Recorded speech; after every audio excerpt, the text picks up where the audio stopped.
Nairobi's central business district is always moving. Footsteps collide on crowded pavements. Matatus force their way through traffic. Strangers brush past each other without stopping. In a city this full, anonymity comes easily. And for many women, that anonymity changes ordinary moments into something else.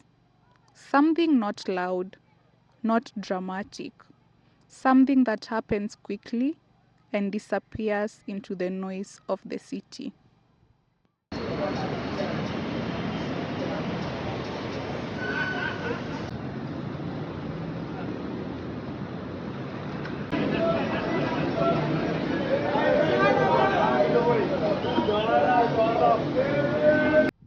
Harassment in the city rarely announces itself. It blends into routine, into crowds, into the rhythm of daily life.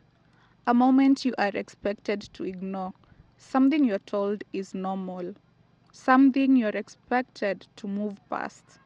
And most of the time, you do, because the city keeps moving and you're expected to move with it.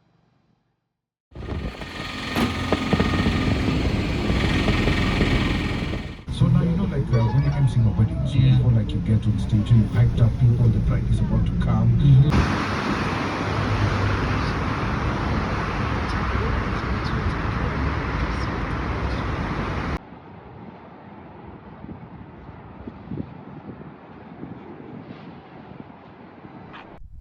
Before you find the words, your body already knows. Your shoulders tense, your pace changes, your grip tightens without you thinking about it. You don't always stop to process what just happened. You don't always say anything. You adjust. You keep walking, and the city keeps going as if nothing happened at all.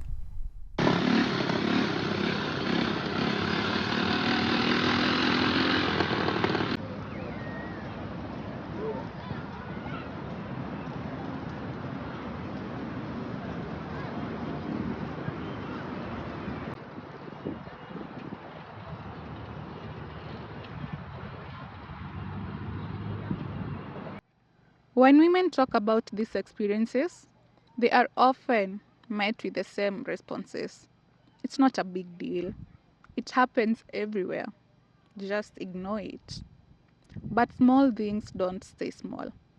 They shape how women move through the city, how they plan their routes, how present their bodies feel in public spaces.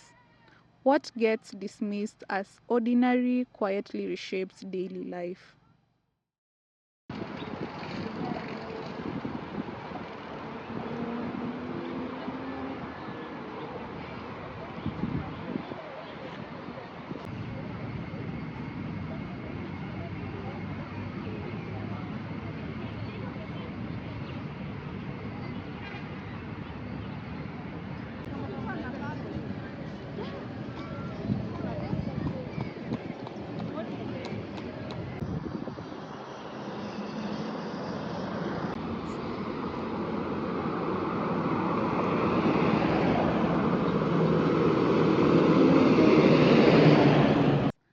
I once shared my experience online, and most women responded by saying that that's something that happens to them every day, and they've never said this out loud.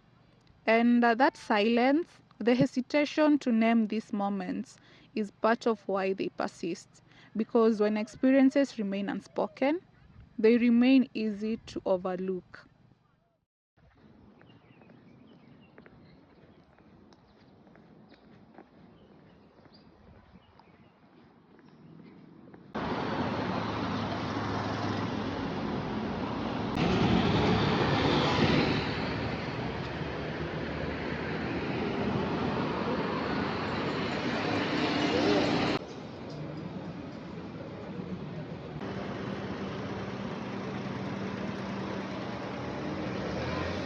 These moments don't exist in isolation.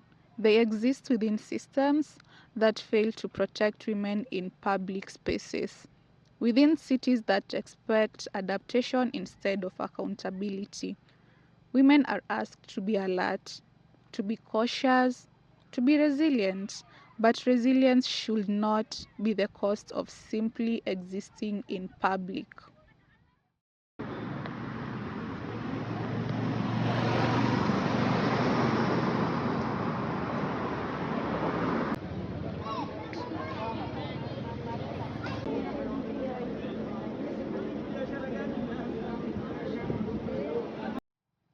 Everything looks normal. People going to work, traffic flowing, life continuing as usual.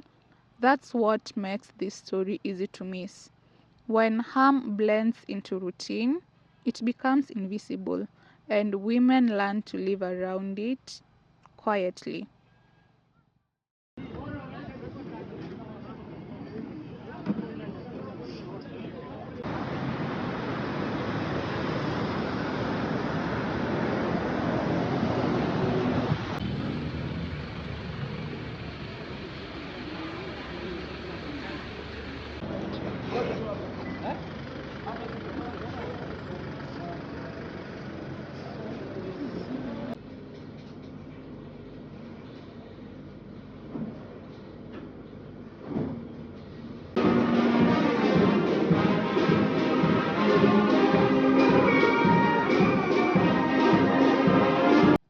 Telling this story isn't about dramatizing pain. It's about naming what happens in spaces we all share. Because what remains unnamed is easier to dismiss, and what is dismissed continues, and it continues in plain sight.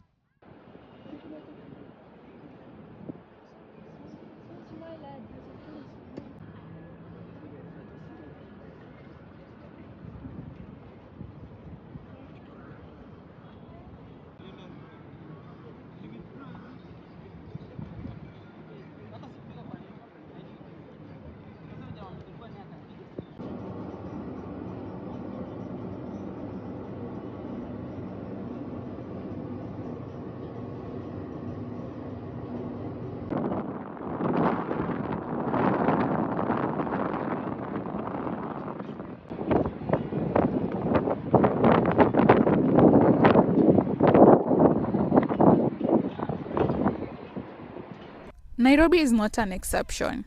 It reflects the realities of cities across Africa and beyond. This story isn't about one incident. It's about how environment shapes experience, how everyday spaces quietly teach women how to move, how to adapt, and what to expect.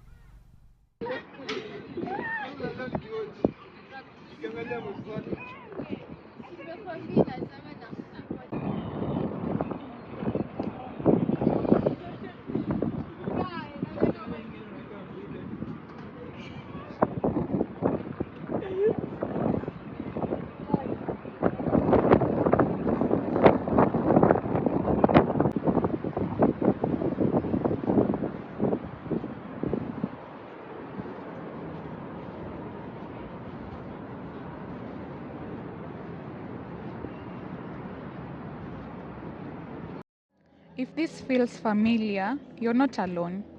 These moments persist because they are quiet, because they are ordinary, and they are easy to dismiss. Naming them matters. Share this story and pay attention to what happens in the spaces we all move through. Thank you for watching.